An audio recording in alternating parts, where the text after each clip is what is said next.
Absolutely. Yeah. I love, my two fluffy Frenchies. And a lot of people don't even know that they exist if they're not in the Frenchie world. I mean, my dad was shocked when I first, showed up with my fluffy Frenchie. And he's like, I want one. They're so cute. And everyone that doesn't know, that I come across that doesn't know they exist are always like, oh, I want one, and can I get a hold of one? So it's a joy to people, and isn't that more so the purpose of the dogs nowadays? A little less of the working dogs, and more so the joy of the breed and the family pet.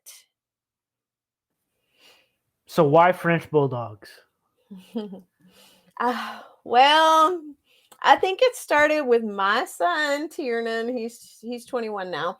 He just love French bulldogs, and kind of wanted me to get one. And I had the English, and we were having some struggles with it being so hot the last 2 or 3 summers here in Texas. I mean, 110 degrees was not at all abnormal all summer long, and it was just a struggle. You see your English kind of struggling and whatnot.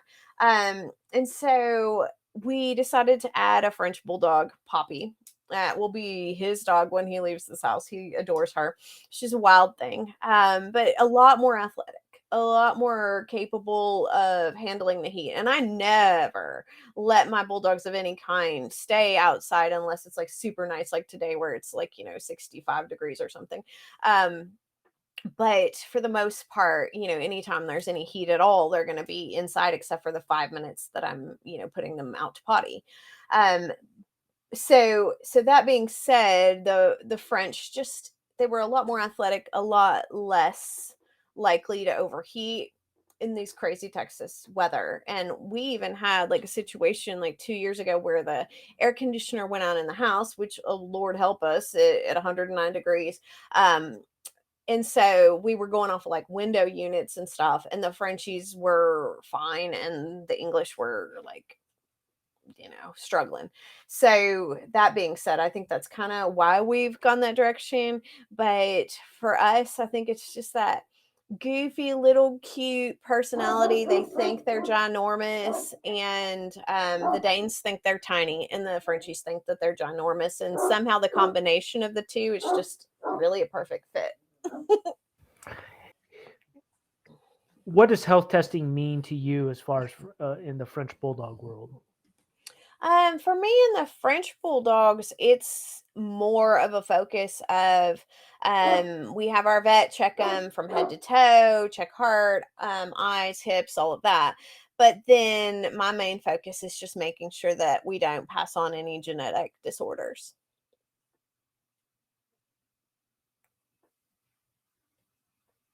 So like DNA testing. Yeah. So OFA and PinHip, that isn't Not a big focus because they're not giant breed. yeah.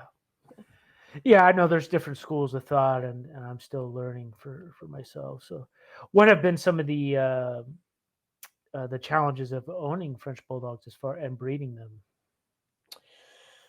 Um, well, any bulldog person will know that all of the progesterone testing, the AI that you have to go do, the progesterone testing yet again to determine if this dog is ready to give birth, and then having your C-sections. And you can try to schedule your C-section, but if her progesterone is not where it needs to be to have it on Friday afternoon, and vet's pretty sure it's going to probably happen on Sunday and at 3 a.m. on Saturday, while the vet is not even in the area, she's in another state, your dog goes into labor, and now you're at an ER vet that you don't even know, and you're paying thousands to have this dog taken care of and get your C-section.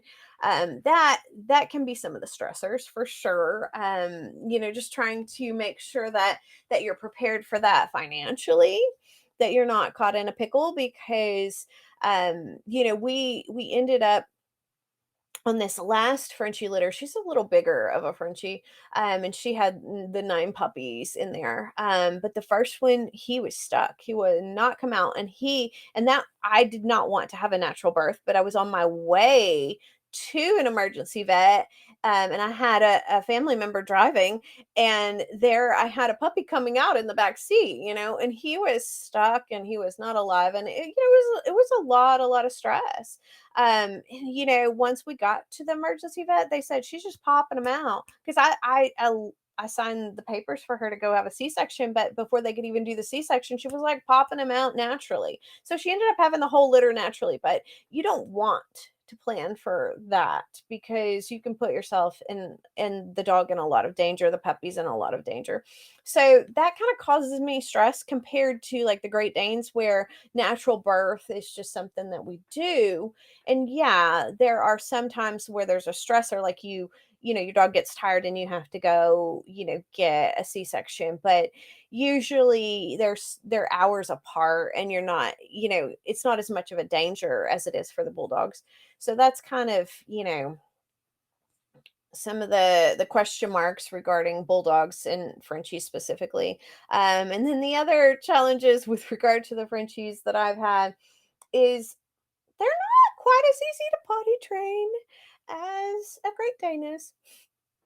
They like to find a little spot in the hallway and go tinkle when they just came in from outside, and, that can be a little frustrating. That it's just kind of a bulldog thing, they're not always super easy to potty train right away. Yeah, I think people. I don't know how people do it. I've never had one that's been easy. Never. I know. My, They don't care as much about going potty in their pen as like a Great Dane would. The Great Dane does not want to do that. And, my Great Dane puppies, they will automatically go all the way to the end, and that's where they potty. And then that's where I set up their litter boxes. Once they show me where they want their litter box to be, they make it clear. Mhm. And so I'll set the litter boxes up there, and then that's the trays where they go potty on the cedar shavings. That's for my Danes. I try to do that with the Frenchies also, but they're not as successful when they're babies. Yeah, they don't care. It's They don't mind sitting in it. Like, "Oh, y'all no. are just nasty, okay?" No, but, I mean, they're so sweet, don't get me Yeah, wrong, but you're yeah, always having to kinda, like, clean them. y- yeah. They're little piggies, aren't they? They are, thank you, I'm glad you get it. Yeah, yeah, for sure. Well, very good. So what's your ideal Frenchie as far as that's concerned? What are you looking for as in a breeding stock? Well, I just recently, um we had kind of a horrible fluke accident with my male stud, and so I ended up needing to find a new one recently. And so we, on that specific one, it's kind of like with the Danes, it just kind of depends on what you're trying to produce at that moment. I in my Great Dane world and in my Bulldog world, I love, to have the solids and the spots. So I like to have the merles and I like to have the solids. And I kind of lean toward that tan point look. But I needed a male that was a blue, a merle, and he needed to carry fluffy or be fluffy because I have a fluffy female, and all my females have blue. And then all but one of my females has cocoa and testable. So, I was on quite a search, quite a journey to look for, that right stud. I ended up finding this blue merle male. I posted him online because he's even got kind of a harlequin look to him. And I sent off the DNA, but it didn't come back with harlequin as an option. So I think I'm gonna have to contact them and find out. But anyway, long and short of the story is it's just going to depend on what you need to color test your puppies right away, so that you know what you need in a stud.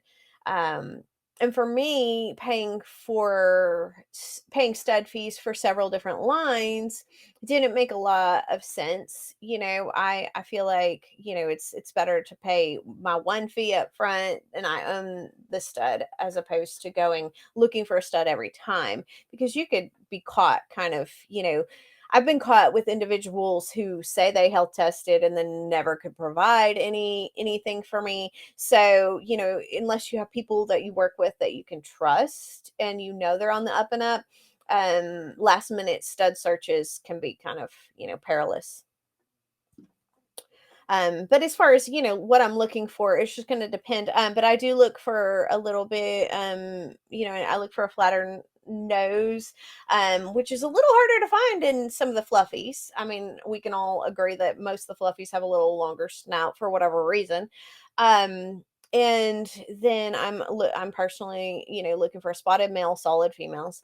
I look for the tan points, and then I always am looking at the parents, making sure they're compact, making sure that there are just certain looks, that I go toward, um, for quality for me, for structure. And that can kind of, that can kind of vary depending on you and your program and what look you want to produce. So, it's not always about color. It can also be about the structure or what the dog carries, like in my Great Dane world, my black I have a couple black females that I sent out to breeders that I was mentoring, and they say, "Oh, why would I take a black? I want the pretty one with the special color." And I'd say, "Oh no, this one I DNA tested. This is like a genetic masterpiece here." and come to find out after we bred them to the right male, we created a rainbow of beauty, and so they were really grateful. I sent them, the black dog. So it just kind of depends on what's inside is what is going to matter regarding, my program. Do you primarily breed fluffies, or do you have all different variations? No, I just have one male and one female fluffy. Hmm. I don't have a big French bulldog program. Right. Um, I have my one blue fawn female, and she carries several different colors. She produces gorgeous pups, but I find that not everyone even knows those fluffies exist. So, with regard to that, I think it's not great to put all of your eggs in one basket, so to speak, especially a specialty basket of that type. And, people, I tend to like, the smooth or standard or however you want to call it, French bulldogs as opposed to the fluffy. I think the fluffy are adorable and I just love them, they're cute. But they require a little bit more grooming. You got to make sure you definitely clean around the tail area, that you comb around like the ears where it can get a little tangled, and down at the base of their tail where it can get a little tangled. So it just requires a little more upkeep, a little more grooming.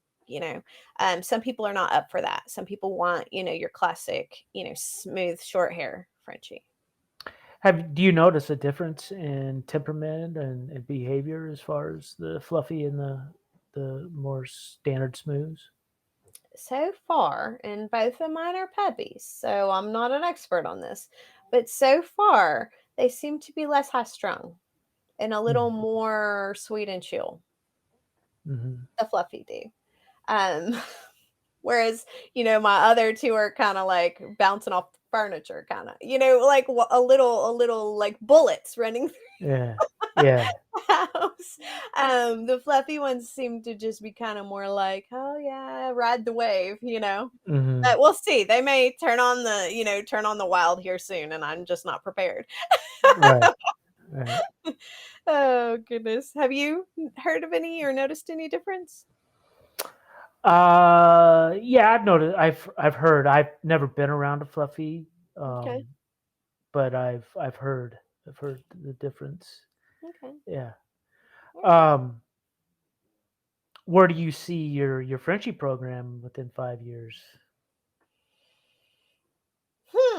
That's a good question.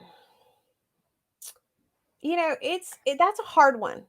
I mean, if we're being really honest, because this culture right now, the bulldog culture is changing so quickly. And every day there's something, it seems to be some new thing being introduced. So as far as a 5-year plan, that's a hard one to determine. I'm kind of just taking my great structure Frenchies and adding some, pairing them with somebody with some extra DNA at the moment, and kind of planning for the future that way, so that we get, they're carrying for, one with great structure carries for more. So that's kind of where I'm headed. But where the bulldog industry is heading, I mean, my goodness, every day something new. So I guess we'll see. If you want to stay relevant, I guess you got to follow those trends. To a degree, I think finding our lane is good too. I mean, I know my lane. In the Great Danes, there's a certain lane that I roll in, and it tends, 90% of what I produce is going to be in the blues and, the spots and so forth. And I try to kind of stay in a similar lane with regard to my Frenchies, because it's just what feels like a sure bet, so to speak. It's what's comfortable for me, because I know a good amount of people who love those colors, love the blues, the blue merles. I mean, I don't have a problem finding homes for them. So, getting a little wild here and there can sometimes, have you as a breeder in a little bit of a pickle trying to find homes, scrambling. And so I tend to, try to focus a little bit on structure, and on structure, and then kind of try to stay in that space that I love, and I think if we focus on what we love, we'll always have an audience. Yeah, go ahead and before we take off here, go ahead and tell us about your podcast that people can look up, and I'll send a link. What Oh when I put it on yeah. YouTube, I'll put your link on there as well. Well, as far as like our Great Danes and Bulldogs, you can find us on Greylynn, danesandbulldogs.com, GREYLYNN, Danes, DANES, and bulldogs.com. But and you can find us on Instagram and Facebook, and then our website. But as far as my podcast, it is a fun, inspirational podcast to help inspire people to become all God called and created them to be. And we have various artisans and entrepreneurs of all kinds on our show. And those individuals provide tutorials and amazing, fun inspiration stories that can help you along the way as you're growing a business and, stepping out into your dreams. And it is arievivestudios.com, ARIEVIVESTUDIOS.com. So check us out, because it's a fun podcast, and we've got artisans of all kinds, even music artists. So it's a blast.